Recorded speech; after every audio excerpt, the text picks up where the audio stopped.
Welcome back, my dear students. I hope you had a beautiful, really beautiful learning experience on the last lecture. But on this lecture, we're going to learn some more, okay? So let's go ahead and start doing this. So I'm in the users controller, all right? So remember applications, controller, and then users.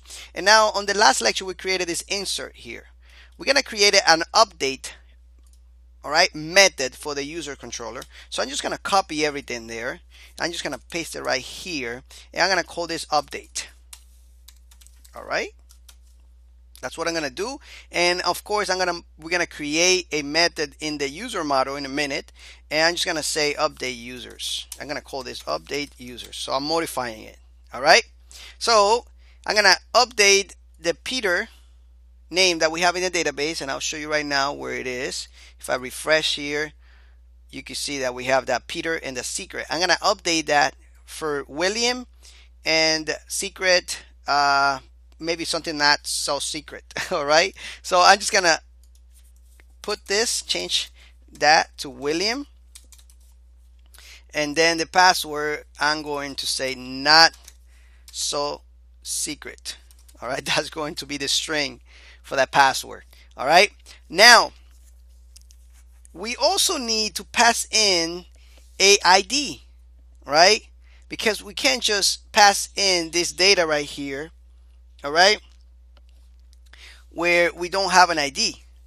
So where is the ID here? Well, right now we are passing in this data right here, which is a associative array. All right, right after this I'm going to pass in the ID. So I'm just going to say, and this will basically come from either a get request or maybe a form or something like that. All right, so I'm going to say ID will be 3. All right, so I'm just going to put the ID right here. All right, as a second parameter to this method update users. All right, that's going to be the ID. So let's go to the user model right here where we have the create users. I'm going to copy all this.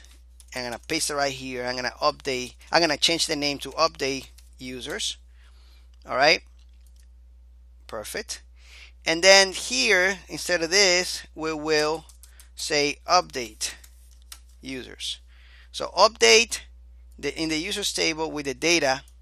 All right, but we also need a where statement. So we're going to say this,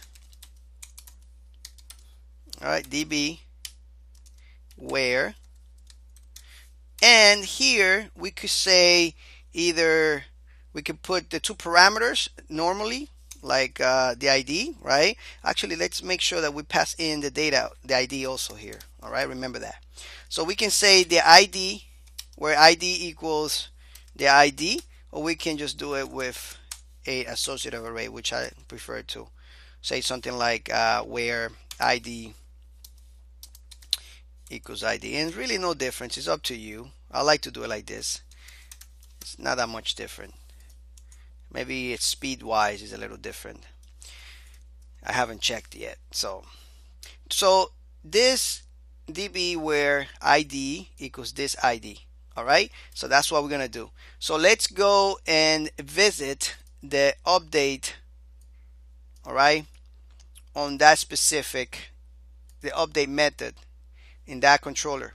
So I'm just gonna say localhost ci and then index and then users. Instead of show, we're gonna say update. Enter. Now let's go here and we should see this Peter field change and the secret. So refresh, and now as you can see it says William and not so secret. So we did successfully updated that field. All right, beautiful. All right, so now you know how to update stuff in the database. On the next lecture, we're going to learn how to delete.